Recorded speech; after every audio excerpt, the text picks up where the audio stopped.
Rewind Sports 60. Sports 60. From the city of big shoulders, the jewel of the Midwest, comes a sports show that's one of a kind. From iconic players to iconic stadiums to iconic teams, this is my kind of town. Chicago! And the Rewind Sports 60 is my kind of show. From Air Jordan to Sweetness to Papa Bear Hallis, this city works hard, but plays even harder. Danny Carlino and Jerry Riles bring you the Rewind Sports 60. Live. The Rewind Sports 60 starts now.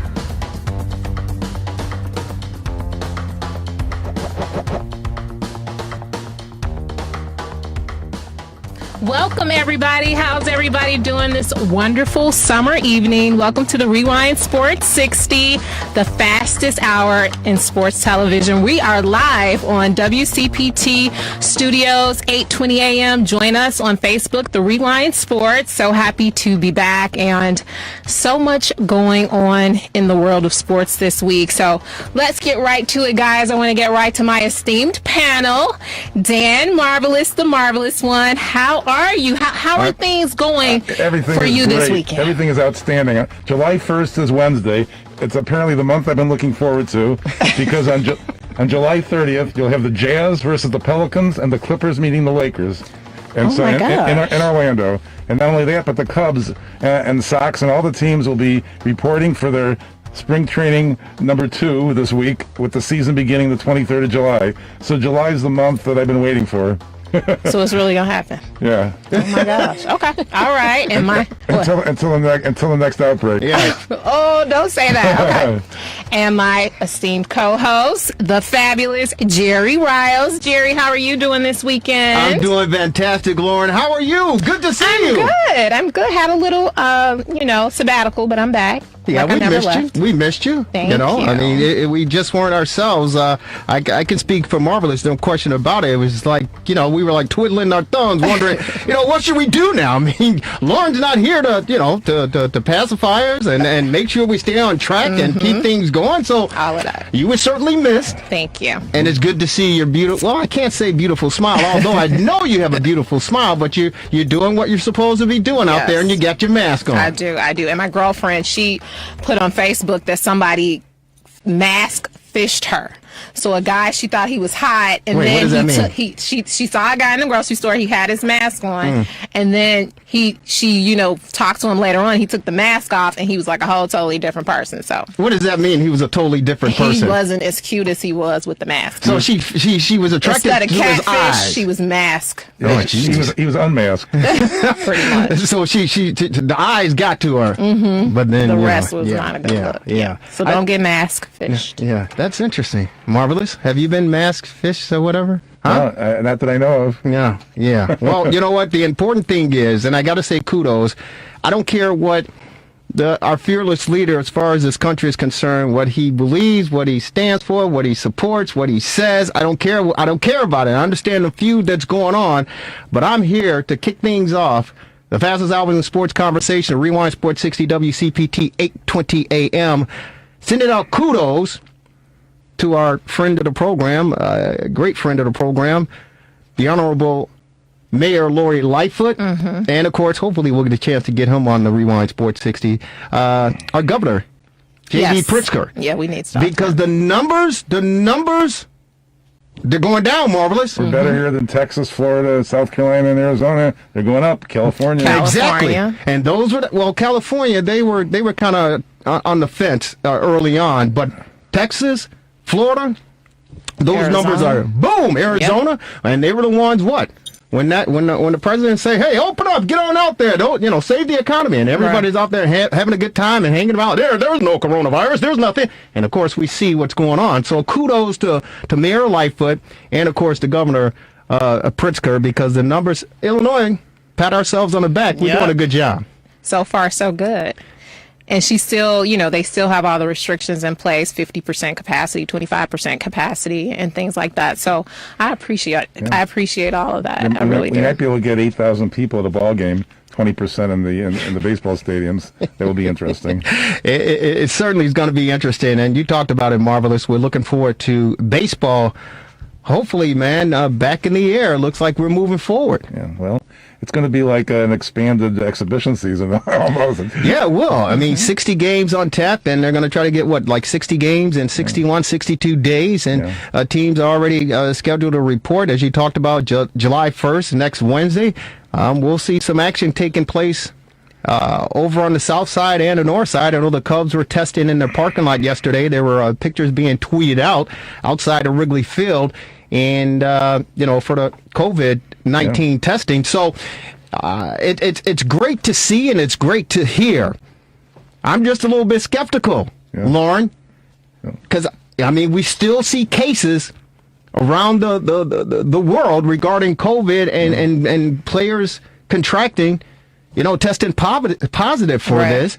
And Rudy Gobert, who initially kicked everything off back in March when he was joking around, and then of course he was diagnosed with it. He just came out and said, "Hey, 3 months later, I still can't smell." What? Yeah. He said 3 months later, I still cannot smell. So this is definitely serious, and that's why I'm skeptical, Lauren, is the fact that I want to get back to as being as close to normal as possible. But as you well know, this virus, man, it doesn't care your race, your color, your age, your educational background. It cares nothing about that. Right. And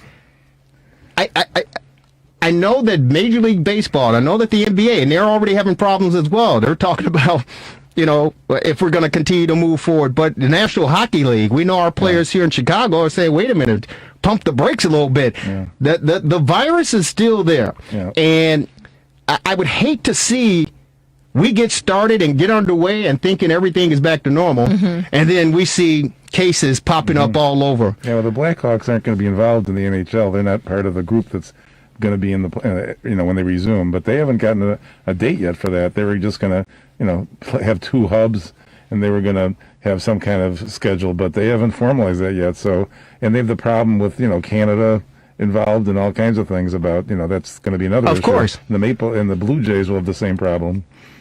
16 out of the 302 NBA players tested positive. Yeah. That's alarming to me. And it's not, in terms of percentage-wise, it's not huge, but it really speaks to the fact that, this is something that absolutely is still an issue. Yeah. And even though some of the phases that, have changed and things like that, the overall emphasis, now is not the time to let up. And I even have to be cautious of that myself in terms of switching up things a little bit. You need to be just as rigorous as you were several months ago now, so that, we don't end up going back to the phases like they've done in some of the other states. Yeah. It seems like masks and social distancing will be the norm until when there's a vaccine. Well, the important thing is I know that people are they're wearing their mask, and as far as I've gone to several grocery stores, I was at Home Depot earlier today, and I know you cannot enter into these establishments, these buildings without your mask on. And I know that there was one gentleman yesterday when I was out, he tried to enter, and they're like, no, you cannot come in. And he went back to his car reluctantly and picked up his mask, which was kind of interesting because in my opinion, it was like he was trying to slide past. How do they stop him? Do they have a guard at the door? Well, not a guard. It was just an employee checking everyone. And he told the gentleman, hey, you cannot enter without a mask on. And the guy turned around and went back to his car and picked it up. Let me tell you something. If you don't care about yourself, that's one thing. If you don't care about yourself, that's one thing. If you want to go play in traffic, feel free. Enjoy it. I'm not encouraging that, okay? I'm not suggesting that you do that. But if you want to bring harm to yourself, you have the right to do that. But to impose someone else's rights and their freedoms and their liberties to live, as free as a life as they possibly can, you have to respect that. As a fellow human being, as a fellow man, as a fellow woman, you should honor and respect that. And the only thing we're asking you to do is put on a damn mask. That's it. That's it. Just wear a mask. And these people are, I can't breathe with it. And that's ridiculous. And here's the other thing. I understand, and I'm happy that businesses around the state of Illinois are finally getting an opportunity to to have people come and dine in. And we were expected to have Chef Michael Bonner on of Let Us Entertain You, the great chef for Serenello's, Di Pesquero's over there in Northbrook and Pecorino's downtown. And unfortunately, he is busy. Yeah. Unfortunately for us, he can't come on because they're busy. Yeah. They are busy, which is good. That's good. But it's interesting. There was this woman who simply she didn't get it. And I wish I had the audio for it. She was complaining because I guess there are bar owners who cannot serve people, right? And so they're losing business or they can't open. And this woman, they had a soundbite, ABC 7. I think Karen Jordan was anchoring during the time. At any rate, this woman said to the camera, she goes, listen, I can't even sit outside and have a drink. She goes, this is crazy. This is totally getting out of hand. Well, here's the problem. When you're eating or drinking, it's kind of impossible to wear a mask. Wait a minute. Wait, hang on here. What are you going to do, put a hole in the mask? Hang on here. This woman said, hey, wait a minute. I can't even sit outside and have a drink. This is crazy. It's getting out of hand. Hello? Hello? Well, I mean, she doesn't. She said it's getting out of hand because she can't sit out and have a cocktail. You mean People are losing at a bar? In a bar. Okay. You're right. You're right, Marvelous. Go ahead. You're right. Exactly. I said, hey, lady. I'm yelling at the television. I said, hey, lady. Hey, lady. I go, Go listen. home. Yeah. Go home.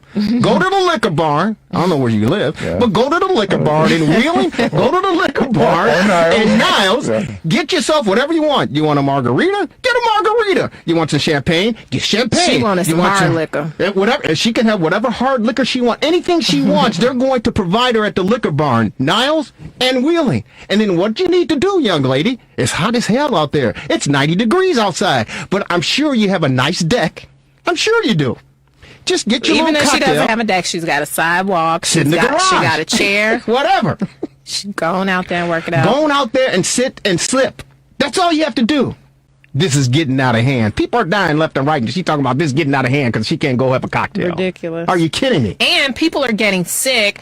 We know someone who got sick. They had a domestic violence event, and she was rushed to the hospital. The family couldn't even go there to see her. Right. This stuff is serious. It has really implications that reach far above and beyond the fact that you can't have a drink. People can't even see their loved ones when they're in the hospital if somebody gets sick or something like this. Yeah. This is bury serious. them, or even bury them. Exactly. Yeah. Yeah. It's. I really want people to understand and take a step back, and stop thinking about yourself. Stop thinking about yourself and think about your neighbor. Or your parents, or your grandparents, or your uncle. I mean, you know some elderly It's people. real. You know some unhealthy people. It's real. I mean, then schools are apparently going to open, Pritzker says, in Illinois. Well, schools need to open, honey. Yeah. I'm tired of my child. I know. Well, Open those schools. Okay. I'm Take it sorry. easy. Then your child will bring the disease onto you. No. Take it easy. Take it easy. Open those schools back up. I'm sorry. It is the fastest hour in sports conversation. This is the Rewind Sports 60 on WCPT 820 AM. Yours truly, Jerry Riles. The marvelous one, Dan Marvin, of course, the lovely, talented, outstanding. She's the one, the only. She's Lauren Cox. And on our TR60 hotline, we're pleased and honored to have this gentleman join us to talk a little bit about baseball. And he is definitely, if not the best in the country, he's in the top two, I would imagine. But ladies and gentlemen, he does a fantastic job. USA Today Sports, Major League Baseball columnist, Intercom Radio Sports Insider, MLB Network Insider, BBWAA, Baseball Writers Association of America, Arizona Chapter Chairman, Hall of Fame voter. He is the one. He's the only. On our TR60 hotline, he's Bob Nightingale joining us on the program. Bob, how are you? Yeah, doing well. Thank you. Hey, thank you so very much for taking some time out of your busy schedule, man. And hey, man, listen, a lot of us baseball purists are on the edge of our seats, and we're hoping, we're itching for a scratch, and we're saying, hey, is it really, really true? I don't know about you, Bob. You've been closely following this thing since it all started, but I know many of us in the media and, of course, fans here in Chicago, in the Chicagoland area, we have the Great American Amusement Park. And I think they have the roller coaster like the Batman or the Superman or something like that. Over the past few months, since the pandemic has hit us, and everything else that's transpired, it's like we've been on a roller coaster following this storyline as far as Major League Baseball is concerned, and we finally, I believe, see the light at the end of the tunnel. We get an opportunity to see some baseball coming up, man. How has it been for you covering this, and do you see the light at the end of the tunnel as far as baseball resuming to some sort of normalcy? Yeah, we'll see. I mean, the camp start July 3rd, and you're talking about 16 guys testing positive in the NBA. That's just out of the 302 guys, in camp. In baseball, you're talking about closer to 1,800 guys show up. So I think MLB has braced themselves, for about 100 positive tests. We'll see what happens. So they're keeping their fingers crossed, everything else, and get through a 60-game season. I'm not sure that's going to happen. I mean, here's the NBA, playing in a bubble, and they're worried about it. And here's baseball, playing in a, different cities throughout the country and trying to get a semblance of normalcy. Hi, Bob. Lauren Cox here. You wrote in one of your USA Today articles that if there's no season, it's going to set the sports back, talking about the MLB, decades. Can you speak to what the implications could have possibly been if there was indeed no season and, the two sides couldn't come together and decide to play as looks like that they've done? Yeah, well, if there was no season because of the pandemic, okay, people couldn't understand that. If there was no season just because of a salary dispute, people would have been so furious. Especially what's going on in the country, over 40 million Americans unemployed, pandemic and everything else, the death rates. People have been so disgusted. And I think they would have turned their back to baseball for decades. I really do. I mean, it was the McGuire-Sosa home run race that kind of saved baseball in 1998, 4 years after the strike. This time, there was nothing that was going to save it. So, yeah, it would have been a nightmare. I mean, already, NFL passed up baseball, years ago. NBA's passed up baseball now. Better be careful, or the NHL's going to pass it up. You know what, Bob? In saying that, it was the sport itself and the owners in particular behind the eight ball, so to speak, because of what's happened in the past regarding the sport. And is this kind of like saying, hey, listen, we have to do something to try to keep the fan interest because of everything you just mentioned with the other sports surpassing, and not to mention, you talk about gaming. The popularity has really skyrocketed in this country and around the world. Did baseball and the owners feel that we have to put something out there to save this game, or else we may never recover? Yeah, absolutely. I mean, they were hoping to get, started around July 4th weekend. And even if they had agreement a month ago, I don't think that would have happened. Not with the, with the pandemic, raising still, particularly in the Sun Belt, say. So, but yeah, we still have the stage themselves. It'll be the first major sport back, on July 23rd that night, and then we'll see. They wanted to have broadcast enhancements. They're going to pay the players about $5,000 a game. Whoever was willing to get mic'd up, during game and have interaction with each other, that sort of thing. So they got to, you got to do something here. I think the average age of baseball fan for national TV games the last year was 56 years old. They need to drop that number down. Hey Bob, this is Dan Marver here in the studio. How you doing? I was looking at the rules they're going to have this year. What do you think about the universal designated hitter and a runner on second base to start the extra innings? I guess that's going to be a little different, isn't it? Yeah, big time. I mean, National League's never had a DH, so this is the first time. And, we were talking about 20 interleague games, with the Cubs and White Sox. It's like you had to have a DH. Too many games doing that. So at least, one set of rules. And the runner on second base, they started that in the minor leagues a couple of years ago. And baseball's wanting to do it. We'll see what happens. But, yeah, maybe it'll be around for a long time.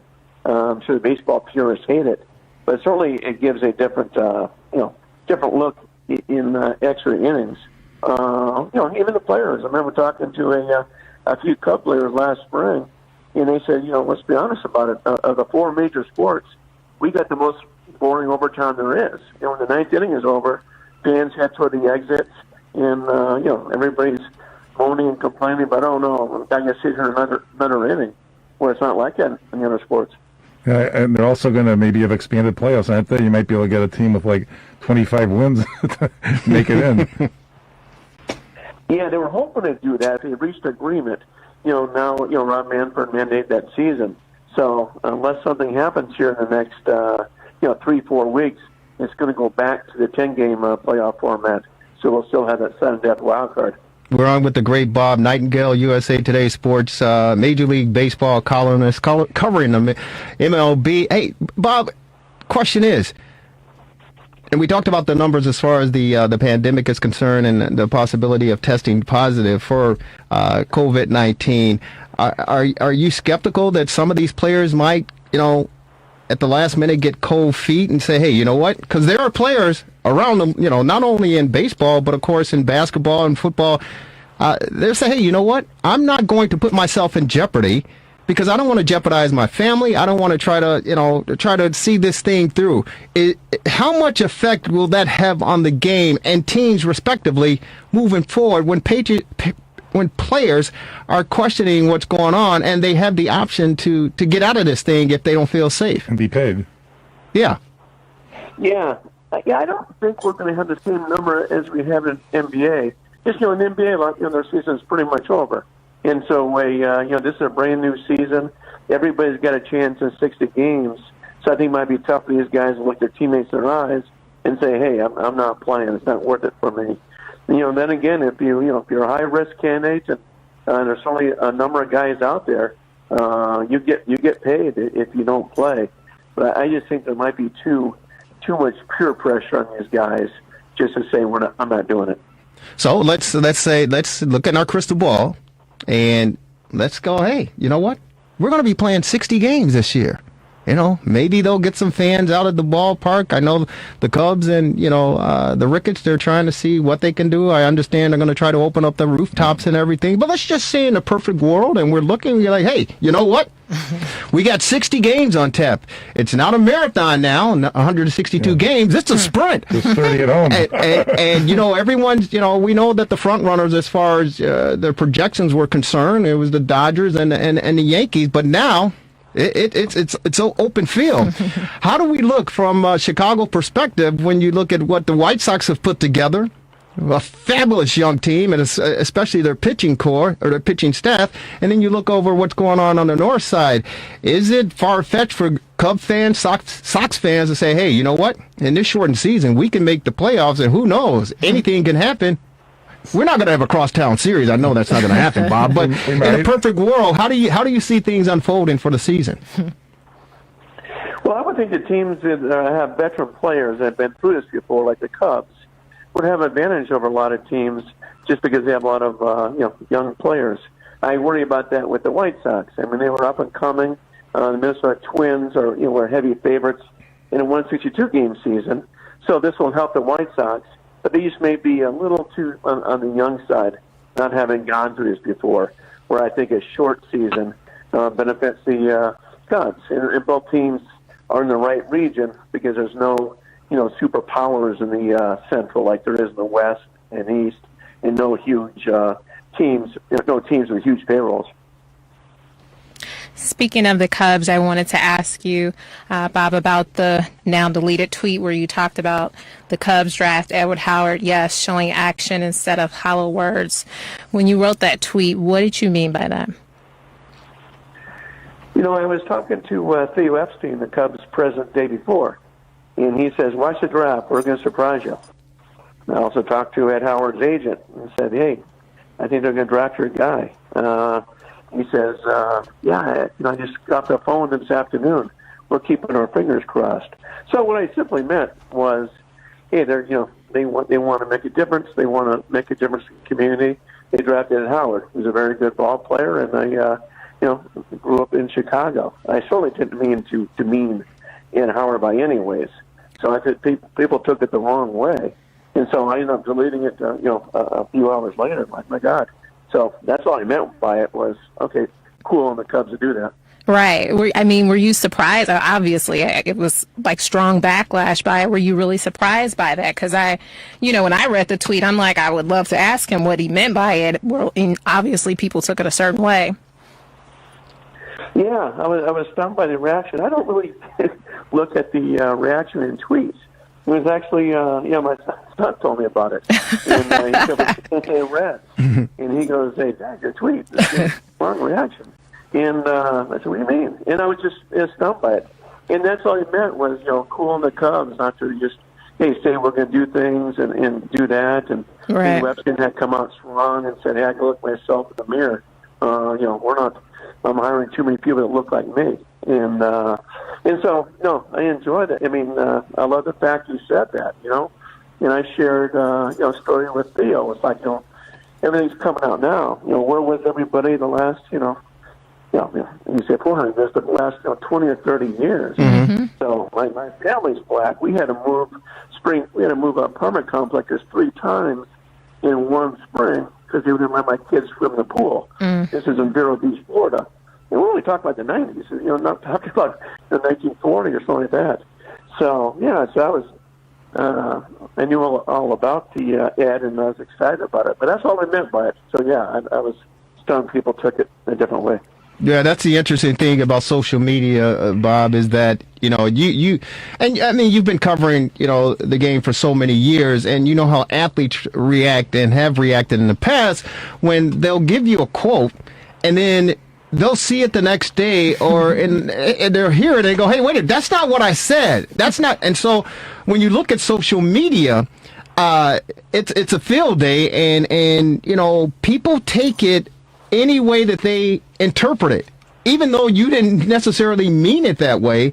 And your words can certainly and definitely turn against you depending on, the audience. And unfortunately, the world is your audience, and it's hard to, satisfy the masses. Yeah, and, baseball is a very conservative sport. It really is. I mean, one guy in baseball, Neil Down, Bruce Maxwell, a couple of years ago. Nobody else joined him. But very conservative sport. So, people are always been careful what they say and do. A lot of guys, really the only people I've spoken out, regularly is a Dusty Baker, a Dave Stewart, a Gary Sheffield when he played. A lot of guys were afraid to speak out. Now everybody's kind of coming out, but guys like that are saying, hey, where were you before when I was speaking out, not to even have my back? So, people are now, coming out.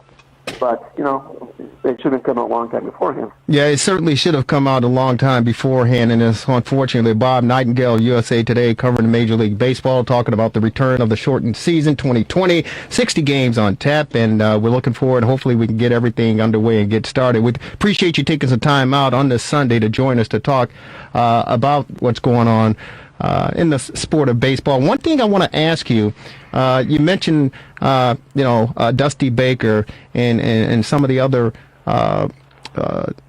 players, managers of color who spoke out and said, hey, you know what, where have you guys been? It's interesting because I was fortunate and blessed enough to, follow the Cubs and follow the White Sox, but in particular during Barry Bonds, when his tear was taking place back in, 98 and 2000, all of that with the home runs and everything. And I recall, it's so vivid, and I'm sure you're aware of it as well, but Barry Bonds didn't like the media so much, right? Right, correct. Why, first of all, let me hear you. Why you think that, or maybe but why do you believe he did not like dealing with the media at all? That was his persona. I always got along very well with him. We went to the same school in Arizona State and knew him over the Pittsburgh Pirates days. And I think you need that edge. I remember covering the one stint the San Diego Padres, and Tony Gwynn, who was like one of the most likable guys you'll ever meet in any sport. I said, hey, just try to be nice to the media. Try to be nice to other opponents on the field. It's going to make your life so much easier. And he goes, okay, good advice. And then 2-3 weeks later, he came back and said, Tony, I tried it. I can't do it. I got to be this type of guy just to have that edge. So that was him. I think that's what helped make him, the greatest home run hitter of all time. Well, it's interesting that you share that story because, yeah, he it was his demeanor. There's no question about it. But we've heard stories, or at least I've heard some stories, that one reason he didn't take too kindly to the media was the fact that his father, Bobby Bonds, you talk about the legends and Willie Mays and Hank Aaron and the likes of all who came up through the ranks when you talk about, black ball players playing in the 60s and the early 70s and the type of treatment that they experienced. And with his, relationship with all of these former African-American ball players coming up, during the civil rights movement and even before that, he heard of the horror stories and he felt that, I believe he felt upon himself that, I'm going to do my talking with the bat, but I'm not going to support the media because you guys, and when I say you guys, the white media didn't treat us kindly as far as the black ball players who led the way or paved the way for him. And so he's like, I don't have to talk to the media. I don't care about that because I've seen him and you've seen him and I've heard him. And he is a great guy because I talked to him. I have never had a problem with him. But I know I've seen him address the other media corps, the white media, and he literally ripped their heads off with expletives flying left and right. And I believe it was partly due for the fact that he felt he needed to pay back what was happening or what happened to those former ball players who came before him. And that was his position throughout his illustrious career. And he has later come on after retirement and say, hey, you know what? I wish I'd handled things differently. Yeah, it might have been more with his dad, Bobby Bonds. Bobby Bonds, I don't think he had a good relationship with the media. So, Barry grew up in the clubhouses. I think he saw that. Obviously Barry came up and they, that's what, Dusty Baker knew that family well from Riverside. And obviously because of Bobby Bonds, the one, had plenty of money and everything else. And I don't think he suffered any treatment. Arizona State, very liberal school, no problems. But I think it might have just been, this is what my dad thought of me. I'm going to go along with this way too. And I'm seeing act that way toward no matter what color the media was. But that was just him. He needed to have a chip on his shoulder. He needed to have that edge. And it's too bad people to get to know him because he was, one of the most brilliant minds I've ever been around. I mean, he could be a manager tomorrow if he wanted to be. Yeah. But just, he's like, dealing with guys. You understand why they can't hit like how he hit, that sort of thing. Just a different guy. Not a guy you want on your team, but a guy that was a loner in the clubhouse. Yeah, he was, from my perspective, having an opportunity to cover him, watch him, in the field, and of course in the clubhouse. I mean, I thought he was an outstanding guy. So the question now remains, with everything that's transpired in this country as far as Black Lives Matter, the movement is concerned, and, the systemic racism that has been taking place for, centuries, we're hoping that everyone's moving forward, and we've seen what happened in NASCAR with the Confederate flag being removed. We see the removal of statues all over the country. We see, not only here in the United States, but, everyone's galvanizing toward making a difference. And we heard about Theo Epstein to say, hey, you know what? I got to look at myself because I have only hired people that look like me, and I need to step outside of myself and try to get the best people to come be a part of this organization, meaning the Chicago Cubs. But a lot of Cub fans are wondering,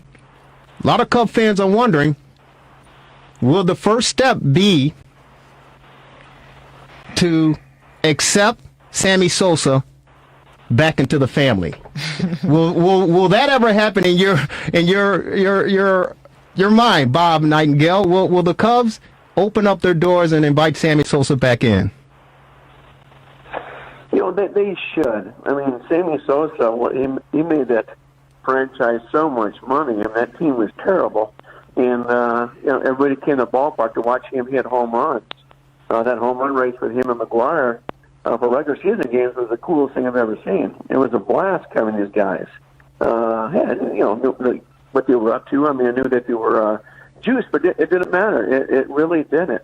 And I think it's kind of ludicrous for the Cubs to say, well, we'll bite him back if he says what happened, what he did. Hey, Sammy Sosa testified in front of Congress. If Sammy Sosa says that it comes out and says, yeah, I was doing PEDs along with half of baseball, someone from Congress can say, you know what? Hey, we'll get you right now for perjury. So there's no way in the world he could do that. Right. And it was wild. It was a wild west. There's so many guys in the Hall of Fame, that have done PEDs. They just weren't as great as some of these other guys. So I vote for Sammy Sosa every year. Bonds, Clemens, what have you. That's what it was. It's like you drive along the freeway. There's going to be no cops around for 100 miles. You're not going 55 miles an hour.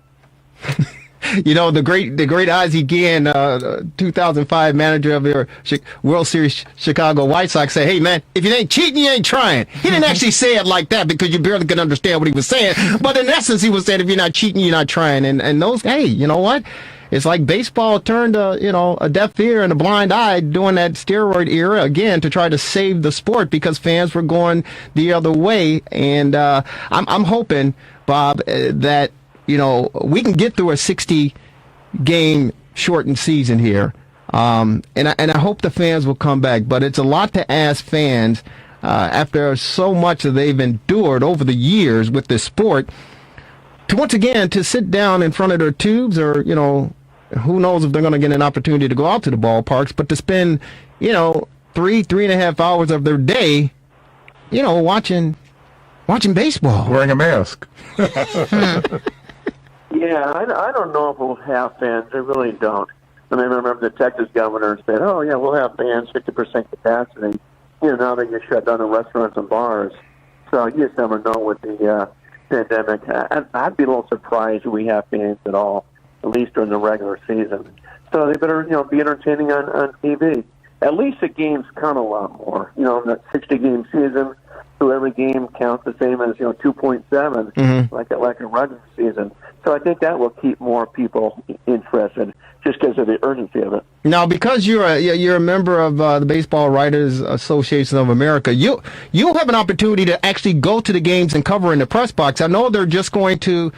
It's not going to be open to the mainstream media, so to speak. It's only, I guess, respective media people who are going to get an opportunity to cover these games. Is that right?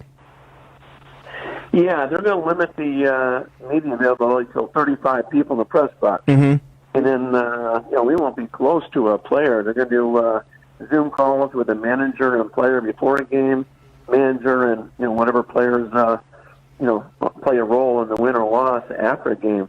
And that's it. So, there won't be much more access than just sitting home on your living room couch and watching a game on TV. Yeah. So are you guys going to be tested every single day going to the ballpark, or how's that supposed to work? What have you found out? No, we won't be tested. They'll take their temperature. So I think if you're over 100.4, almost like going to a doctor's office, you're not allowed in. So anything less, you're allowed in. But yeah, so the media won't be undergoing COVID tests or anything like that. The players will be every other day. Yeah. Well, hey, man, we appreciate you taking some time out. Thank you so very much. You do fantastic work, and it's great to have an opportunity to chat with you, man. And we'll certainly continue to follow you. And if anything else develops, we'll be blowing up your phone, my man. All right, my pleasure. Thank you. Thanks, Bob. Bob, thank you so much. Take care of yourself. Bob Nightingale from USA Today joining us on the Rewind Sports 60 on our TR60 hotline, talking MLB shortened season. I hope the Cubs, and I hope they're listening, but and they are, I hope the Cubs, let bygones be bygones and Bring Sammy back. We got to find Sammy first, because this new guy, that don't look like Sammy Sosa to me. Stop it. Stop it. Where's Sammy? Sammy, The stop real it. one. Yeah, because think about it, Marvelous. You recall this. You probably were in the stands when all this stuff was taking place, because you're not a season ticket holder. You just have tickets. Partial, yeah. But I remember this clear as day. The question in '98 with the race. Did Sammy hit a homer? That was the first question. And the second one was, McGuire. did the Cubs win? That was it. Well, nobody cared. Here in Chicago, they didn't care about McGuire. Yeah. They said, did Sammy hit a home run? And did the Cubs win? Well, at the end, they were battling for the number one spot. But yeah, Yeah. that's absolutely correct. It's interesting too when you talk about people taking their temperatures taken. I think you could beat that with a few Tylenols. Well, that's what they were saying. That's what they were saying. And my other concern is that think of Dusty Baker. He's 71 years old. They have managers that are probably going to be in the risk category, such as Dusty. Yeah, I mean, they will be. So, I mean, baseball is going to test these guys out. In the Cubs, we talked about it to start the show. They had, I think, 30 players in the parking lot over at Wrigley Field this weekend testing them because they're, coming back to, the friendly confines. And, of course, the White Sox are doing the same thing over at Guaranteed Rate Field. But they have to take every precaution as they possibly can to make sure that these guys are as healthy and as safe as they possibly can be. Because I know, and just like this country, nobody wants a setback. I know. Well, the NBA is going to be all in one place. That's the other thing. As Bob mentioned, in Orlando, here they're going to be actually moving around St. Louis, Cincinnati, Chicago. Right. So that's going to be another issue. Yeah. And at least in the Central, they don't go too far. But look at the West. They have the Texas teams with Seattle. Mm-hmm. Yeah. Yeah, we certainly do. So it's going to be interesting to see how all of this develops. But I am looking forward to, hopefully getting an opportunity to see some semblance of baseball. Black Lives Matter. Say it. Can't you say it? Black Lives Matter. We should be saying it every day. It's not political. This is not a political statement. It's a human rights statement. It's a fairness statement. Over the last couple months, I have had an opportunity to see more, to listen more, to think more, and to understand at a deeper level. So have you. Yeah, so have you. And do we not see the problem, the disease, the plague that has been with our country for 4 centuries? Do we not see systemic racism and social injustice? Come on. We all see that. It's manifested in so many ways.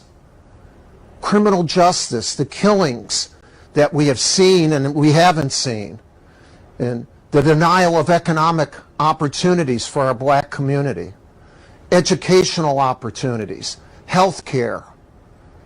It's manifested in so many ways and has been there for 4 centuries. We see that. And what we do when we see it, we talk, all right? But we turn the other way. We don't solve the problem. The problem will not be solved, and no problem is solved unless you acknowledge the problem. Acknowledge it. If you acknowledge it, you have the duty to solve it. We as a country have the duty to solve this problem. When I was a cadet at West Point, and the prayer is still there's a cadet prayer. In the cadet prayer, one of the segments of the prayer says, Lord, help me choose the harder right. Help me choose the harder right instead of the easier wrong. We as a country have chosen the easier wrong for 4 centuries. It is time to choose the harder right. It is time to end systemic racism and social injustice. It's time. Black Lives Matter. Coach Mike Krzyzewski, the head basketball coach for the Duke Blue Devils, in a comment on his social media platform about a day or two ago addressing Black Lives Matter, the movement, and the responsibility of all of us living in this great country, that there's a problem, and it needs to be addressed, and it needs to be corrected, and it needs to start, and I don't know if he necessarily said this, Lauren Cox, but it needs to start in the white community. Lauren Cox, Dan Marvelous Marver. Lauren, your thoughts on the comments of Coach K? I truly appreciated his comments. I think he summed it up. It was a variety of things that he said that really touched me when he said, do we not see the problem? That's the first thing, and I think, as you were saying, he was speaking to, his, the Caucasian community, essentially saying, there is a problem. And he talked about how it's manifested: criminal justice, the killings, the economic opportunities, the educational opportunities, healthcare. I mean, Coach K laid it all out, and then he spoke about this being a problem for 4 decades in terms of the 400 years, and so 4 centuries. 4 centuries. I'm sorry. So the way he summed it all up, it was just a compelling case, an impassionate plea, and I would like to see other coaches and other people in his same demographic and area and with his same influence step up and speak out and continuously talk about how people need to see that it's a problem. And if more coaches and more people in his position would step up and speak about it like he did, I think that is where the change comes from. Well, people coming out and saying it when they have the influence where, the average person that might not even think about it will listen to Coach K and say, okay, well, maybe. So I applaud him for that. No, I certainly applaud him as well. And I want to take it a step further, Lauren and Marvelous. I applaud him just as you to say it. But the great actor, Matthew McConaughey, is that how you say it? Matthew McConaughey? Yeah. He was the first white man that I heard say this. And we have a bite, but it's a bit lengthy. But he said, in a nutshell, as a white man, what can I do to help? He said, as a white man, what can I do to help? And I think it's not only to recognize it, identify it, and verbalize it, but you have to put action behind it. Because a lot of people say, you can make your mouth say anything. Right. We're very good at that as humans. We can make our mouth say anything. But it's the actions that you put behind those words and the statements that you blurt out there. And that's what I need to see, Marvelous. Yeah. I need to see action behind these words. And to me, that's only one way you're going to begin to see some sort of change in this country, in this world. Okay, well, I agree with that. I mean, as one person, I don't know exactly what one person can do, but government can do things. And look at Senator Tim Scott. I think it's shameful that his bill that he put forward in the Congress is not going to go through. It's for police reform, and I mean that's terrible. And the other side, you can get political. I mean, Pelosi saying that the Republicans are guilty of killing George is also ridiculous. So it looks like nothing's going to get done in Congress. Maybe it should be done at the local level. Well, here's the deal. The mayors can do stuff. Yeah, it's not going to be done by you and me. Is my point. But that's not. It's not going to be done by the mob either. Yeah, well, it depends on what mob you're talking about. But here's the deal. Or don't. Here's the deal. In my opinion, I think that's the wrong road to go down when you talk about politics regarding this movement, because it has nothing, in my opinion, to do with politics. Politics is a way to control the masses to get them to do what you want them to do. This movement is about people. It's about everyone. And I disagree with you when you said that it's not one person can't make a difference. Really, one person made a difference, and that's Colin Kaepernick 4 years ago in 2016 during a preseason game where he took a knee. He sat down first, and then he took a knee and made a statement. He was the only person that stood up for those who were being oppressed or felt injustices and the inequalities as far as the urban communities were concerned around this country. So one person certainly can make a difference. Right. And that's why I said it's important to make these statements, identify with what's going on, and verbalize it. But it's more important, you're going to get more impact from the actions of moving forward. But when you talk about politicizing it, I think that's the wrong avenue. And politicians, I mean, they're kind of at fault, but I give them somewhat of a pass because that's what they do. Right. They're professional politicians, and that's what they do. But I'm saying Colin Kaepernick took a knee, but what did that accomplish? One person. Okay. What did it accomplish? Yeah, what does it accomplish? It's an entire movement across the entire world, Marvelous. Has it changed anything? Well, it's changed a lot. And the reason it's changed a lot, Marvelous, is the fact that it's opened up the eyes of many who certainly had on blinders and had on rose-colored glasses. Yeah, we've had conversations that would have never, ever, ever in life taken place because of what he said. He has this Know Your Rights campaign, his Know Your Rights charity, where he's educating the masses about knowing their rights and just understanding what this whole police brutality thing looks like. The eyes and ears that he brought on this topic and this subject, we will never be able to quantify what he did in terms of having these discussions. We're discussing it right now, and how many countless times we've discussed it before. And speaking of Colin Kaepernick, they're saying there's a lot of NFL rumors swirling around right now that a lot of teams are interested in him. Yeah, of course. And there's, swirling around his inner circle. Los Angeles Chargers coach Anthony Lynn said Kaepernick is on the team's workout list. So, he had that situation last year that kind of went south real quick. But, of course, now they're saying that he possibly may get an opportunity again, which he deserves. Yeah, he certainly deserves. You got something for us, Marvelous? I just wanted to mention this portion of the Rewind Sports 60 is sponsored by Serenello's Ristorante Italiano. Yeah. Even though the chef couldn't be with us today. As part of our ongoing effort to slow the community transmission of COVID-19, we are committed to reopen. Serenello's is open to provide delivery and carry-out options. Let us come to you, get your favorite dishes delivered in a flash, curbside menu, carry-out menus, order delivery. Give Serenello's a call today at 847-777-6878. I think they're open inside now, aren't they? Yeah, they are. They're located at 601 North Milwaukee Avenue in Wheeling. Our buddy, tells Chef Michael Bonner and his team, the Rewind Sports 60, encourage you to support local by ordering online. Remember to stay safe and practice social distancing. Yeah, definitely. Chef Michael Bonner was expected to join us, but he's busy. He's busy. They're feeding folks over there. If you haven't had an opportunity to get some Sunday meal inside your gut, go on over to Serenello's, located in Wheeling, right there on the corner of Lake Cook Road and Milwaukee Avenue. Lauren, what do you got for us? I'm just, again, wanting to see how everything is going to pan out with the NBA starting back as well.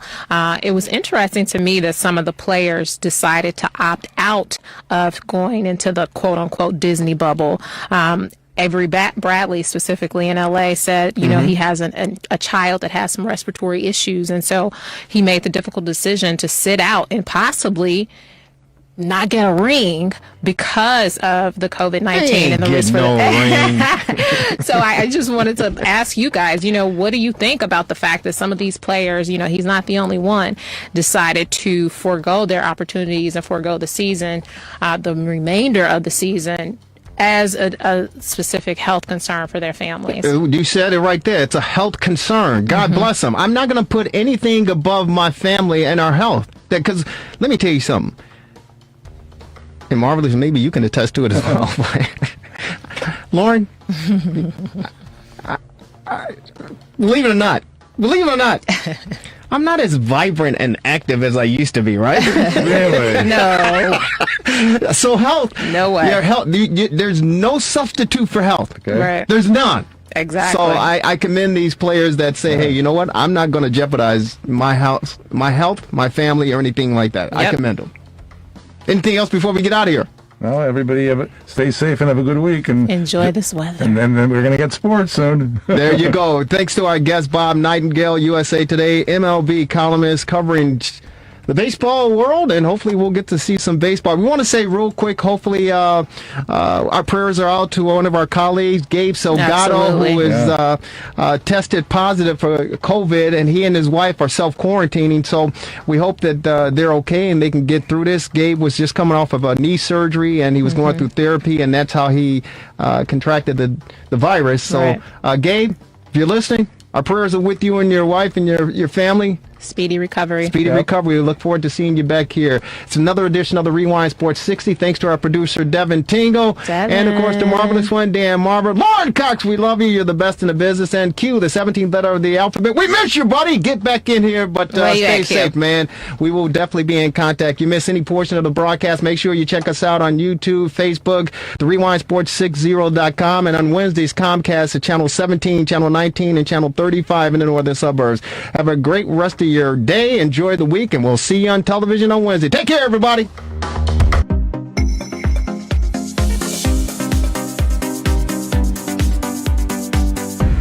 The Rewind Sports60.com.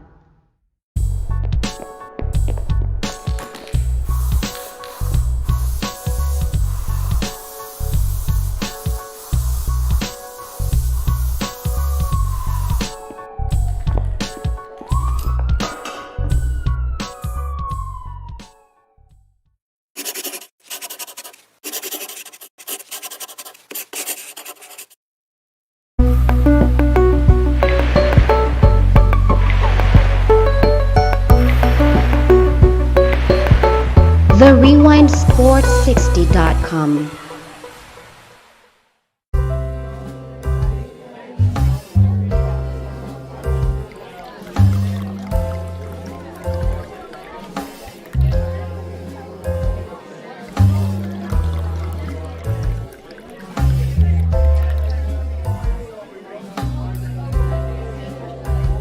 The Rewind Sports60.com.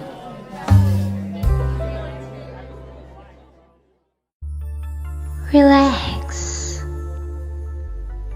reset, rejuvenate. Go to a link right now to restart your life. The Rewind Sports60.com. What are you waiting for? Hope to see you soon. The Rewind Sports60.